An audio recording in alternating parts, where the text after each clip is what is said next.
पता नहीं मेरी कैलाशी नानी अब इस संसार में है भी कि नहीं, परंतु उनकी स्मृति इतनी ताजा है कि आज भी कैलाशी नानी वही अपनी मैली सी घुटने के ऊपर तक की धोती और फटी हुई मिर्जई पहने, बगल में रोटी और नमक की पोटली संभाले और हाथों में गायों के हाँकने का डंडा लिए न जाने कितनी बार आंखों के सामने घूमती हुई दिख जाती हैं। वह गंवार अनपढ़ स्त्री, जिसे अक्षर का भी ज्ञान न था, सहज ही भुला देने योग्य न थी। मेरी नानी न होकर भी वह मेरी नानी थी। मेरे मामा के गांव में मामा के घर से हटकर उनका छोटा सा झोपड़ा था, लिपा-पुता, साफ। उस झोंपड़े में न तो कोई दरवाजा था जो कभी बंद हो सके और न ही दूसरा कोई सामान। बर्तनों के नाम पर कुछ मिट्टी के ठीकरे थे और बिस्तर की जगह थोड़ा पुआल पड़ा था। यही मेरी कैलाशी नानी की गृहस्थी थी। पड़ोसी ही उनके परिवार वाले थे और गांव के बच्चे उनके परमेश्वर। हाँ, तो मेरी कैलाशी नानी उस गांव के रहने वालों के जानवर चराने ले जाया करती थीं। उस गांव में करीब 40 घर थे और प्रत्येक घर से एक सेर अनाज जानवर चराने के तौर पर मिल जाया करता था। कैलाशी नानी की जीविका यही थी। इसी में कैलाशी नानी का दान पुण्य हो जाया करता था और इसी अनाज को बदलकर उन्हें रोजमर्रा के लिए नमक, मिर्च, मसाला भी लेना पड़ता था। पैसे तो गांव वालों को वैसे ही बड़ी कठिनाई से देखने को मिलते हैं। इस प्रकार जीवन बिताकर भी कैलाशी नानी दुखी न थी। वे सदा प्रसन्न और हंसती रहती थीं। दूसरों की सेवा के लिए तत्पर रहतीं। आधी रात को भी बुला लो तो वह तुम्हारा काम कर देगी और तुमसे किसी प्रकार की आशा न रखेंगी। जाड़े के दिन शुरू थे। एक दिन मामा के गांव से एक आदमी संदेशा लेकर आया कि मामा ने माँ और बच्चों को बुलवाया है। जब तक माँ ने मामा के घर चलने को तैयारी न कर डाली, तब तक हम भाई बहनों ने उन्हें तंग कर डाला। सबसे बड़ा भाई मैट्रिक में था, इसलिए उसे छोड़कर हम सभी भाई बहनों को लेकर आखिर एक दिन माँ मामा के घर आ गई। माँ के साथ आने वाले भाई बहनों में मैं सबसे बड़ी थी। मेरी उम्र 10-11 वर्ष थी। हम भाई बहनों को मामा के घर में और तो कुछ अच्छा न लगता, पर मामा के घर से 100 फुट दूर एक नदी बहती थी। उसमें नहाने और कैलाशी नानी के साथ ढोर चराने के लिए जाने में बड़ा आनंद आता था। कैलाशी नानी जिस जगह ढोरों को ले जाती थीं, वहां दूर तक जहां तक दृष्टि जाती, सब हरा ही हरा दिखाई पड़ता था। दूर दूर तक आम, पीपल और ढाक के वृक्ष थे। इनकी घनी छाया में दोपहर को आराम करते गांव के छोटे बच्चों का एक झुंड नानी के नेतृत्व में ढोर चराने निकल जाता। वहां केवल ढोर ही न चराए जाते थे, वहां कहानियां भी कही जातीं, पहेलियां पूछी जातीं और कभी कभी रामलीला का खेल भी खेलते। हम भाई बहनों को इस ग्रामीण जीवन में बहुत सुख मिलता। एक भाई बहुत छोटा था, वह तो माँ के साथ ही रहता था। हम 3 भाई बहन अक्सर कैलाशी नानी के साथ जंगल में भाग जाते। मुझे याद है, हम लोग घर के अच्छे से अच्छे भोजन को यह कहकर छोड़ देते थे कि अच्छा नहीं बना, और सच ही वह अच्छा न लगता था। कैलाशी नानी की जंगल में सूखी रोटियां नमक या कभी चटनी के साथ खाने में जितना स्वाद आता था, उतना स्वाद कभी किसी भोजन में नहीं आया। रोटियां भी गेहूं की नहीं, न जाने किस तरह के अनाज मिलाकर बनाई जाती थीं। कैलाशी नानी को हर घर से एक ही अनाज तो मिलता न था। कहीं गेहूं, कहीं जौ, ज्वार, मक्का, उड़द, मूंग, अरहर सब मिलाकर इकट्ठा कर देती और रोज आवश्यकतानुसार किसी की चक्की से पीस लाती और दूसरे दिन के लिए रोटियां सेक रखती। यही उनका प्रतिदिन का आहार था। यही रोटियां वह सबको खिलाती थीं और हम लोग बड़े स्वाद से खाते थे। कभी कभी गांव के दूसरे बच्चे नदी में धोती फैलाकर मछली भूनते। उस दिन कैलाशी नानी रोटी भी न खाती, सत्तू खाकर ही रह जाती। इसी प्रकार एक दिन हम लोग कैलाशी नानी के साथ हार पर गए थे। उस दिन कैलाशी नानी ने राजा रानी की कहानी सुनाई थी। राजा की एक राजकुमारी थी, बड़ी सुंदर, बड़ी नेक। किंतु एक दिन जब वह नदी पर नहा रही थी, तब परियों के देश के राजा का राजकुमार आया और राजकुमारी को घोड़े पर बैठाकर ले भागा। कहानी सुनने के बाद कलेवा से पहले हम लोग बड़ी देर तक नहाते थे और तैरते थे। पानी बहुत गहरा न था, पर बड़ा साफ था। नदी में नहाने का ही प्रलोभन हमें रोज यहां घसीट लाता।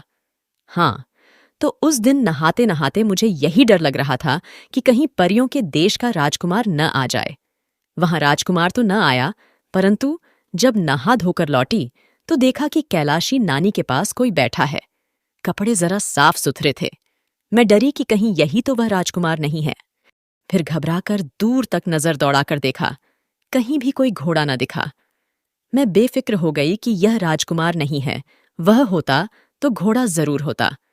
बाद में कैलाशी नानी से मालूम हुआ कि वह गांव का जमींदार है और कैलाशी नानी को हर महीने ढोर चरवाई में 5 सेर अनाज देता है। वह वहीं हम लोगों के पास ही पीपल के पेड़ की जड़ पर बैठ गया और हम सब भाई बहनों के बारे में कैलाशी नानी से बातचीत करने लगा। जब उसे यह मालूम हुआ कि अभी तक मेरी शादी नहीं हुई तो उसे बड़ा आश्चर्य हुआ, क्योंकि गांव में तो उस समय लड़की के पैदा होते ही ब्याह की बातचीत हो जाती और 3-4 साल की होते होते तो उसका ब्याह भी हो जाता था। उसने स्वर को धीमा करके कैलाशी नानी से कहा कि क्या कुल में कोई दाग है जो इतनी बड़ी लड़की अब तक अविवाहित है? कैलाशी नानी ने कहा, नहीं भैया, कुल में दाग वाग कुछ नहीं है। बड़े आदमी हैं, लड़की लड़के सभी स्कूल में पढ़ते हैं। यही बिटिया रामायण बाँच लेती है, अंग्रेजी पढ़ती है। जब पढ़ लेगी तब लायक वर देखकर ब्याह करेंगे। वह जमींदार जितनी देर तक बैठा रहा, बार बार हमें ही देखता रहा। दूसरे दिन जब कैलाशी नानी ढोर ढीलने आई तो छोटे भाई बहन अभी सोकर नहीं उठे थे, इसलिए मैं अकेली ही नानी के साथ निकल गई। कलेवा करने से पहले हम सब बच्चे फिर नदी पर नहाने गए। जब हम जा रहे थे तभी वह जमींदार फिर आया। वह कैलाशी नानी को बड़ी देर तक कुछ समझाता रहा। उसे कैलाशी नानी ने हाथ जोड़कर कुछ अस्वीकार किया। जमींदार ने कुछ न सुनकर नानी के पल्लू में जबरदस्ती कुछ बांध दिया। हम लोग भी रोटी खाने आए, पर आज कैलाशी नानी रोज की तरह खुश न थी। उनके चेहरे पर एक तरह की उदासी थी जो छिपाए न छिपती थी। उन्होंने हमें खिलाया पिलाया और फिर कहानी सुनाने बैठीं, किंतु कहानी में उनका मन न लगा। अन्य दिनों की तरह जब मैं बच्चों के साथ ढोर हाँकने जाने लगी तो जाने न दिया। उन्होंने मुझे अपने पास ही बिठाए रखा। मैंने जिद की तो मुझे डांट भी दिया। शाम हो चुकी थी। माँ तुलसी के पास दिया जला रही थीं। कैलाशी नानी छिपती हुई सी माँ के पास आईं और इशारे से बुलाकर अलग कमरे में ले गई। उन्होंने माँ से कहा कि वह अपने बच्चों समेत जल्दी से जल्दी घर वापस चली जाए, कारण कि वह जमींदार हम दोनों बहनों को अपने नालायक पुत्रों की वधू बनाना चाहता है। जमींदार का मेरे मामा से बहुत दिनों से बैर चला आ रहा था। शायद वह अपने इस बैर का बदला इस प्रकार लेना चाहता है।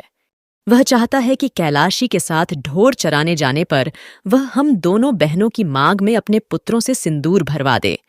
इस प्रकार हम दोनों बहनें उसकी पुत्रवधुएं बन जाएंगी। मामा जानकर भी कुछ न कर सकेंगे।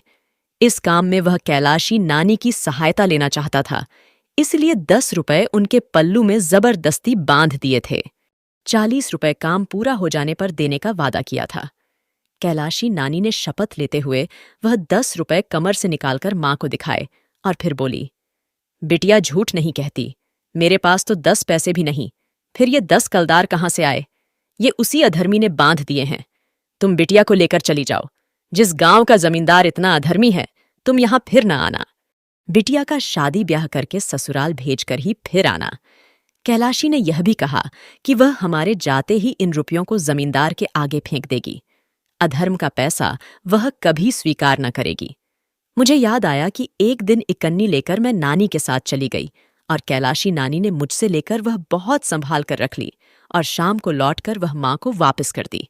माँ ने जब वह इकन्नी उन्हीं को वापस दे दी तो कैलाशी नानी के चेहरे से ऐसा भाव टपक रहा था जैसे उन्हें कहीं का खजाना मिल गया हो। कई बार इकन्नी को उलट पुलट कर देखने के बाद कैलाशी नानी ने उसे कमर में खोंस लिया। माँ को जाने कितने आशीर्वाद देती हुई वह गई थीं।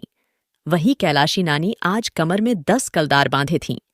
कल जरा सी बात पर 40 रुपए और मिलने वाले थे, पर कैलाशी नानी अधर्म का पैसा नहीं लेना चाहती थीं। उन्होंने कहा कि अगले दिन वह हमें वहां से भेजे बिना ढोर चराने नहीं जाएगी और जमींदार के रुपए उसके दरवाजे पर जाकर फेंक देंगी। फिर तो चाहे वह महीने का 5 सेर अनाज भी बंद कर दे, कैलाशी डरती नहीं। वह कहीं भी जाकर ढोर चराकर पेट पाल लेगी। माँ उसकी बात पर विश्वास नहीं कर पा रही थी।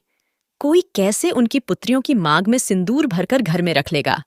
मेरे पिताजी प्रसिद्ध वकील हैं। वे जमींदार को जेल खाने की हवा खिला सकते थे, फिर भी माँ कैलाशी नानी के आग्रह को न टाल सकीं। दूसरे दिन वह हमें लेकर घर चली आईं। तब से आज तक कैलाशी नानी का हमें कोई समाचार नहीं मिला था। यह कहानी यहीं खत्म होती है। और हाँ, अगर आप कोई अपने पसंद की कहानी सुनना चाहते हैं तो कमेंट में ज़रूर बताइए, मैं कोशिश करूंगी। और प्लीज़ लाइक और सब्सक्राइब करना मत भूलिएगा। सुनने के लिए धन्यवाद।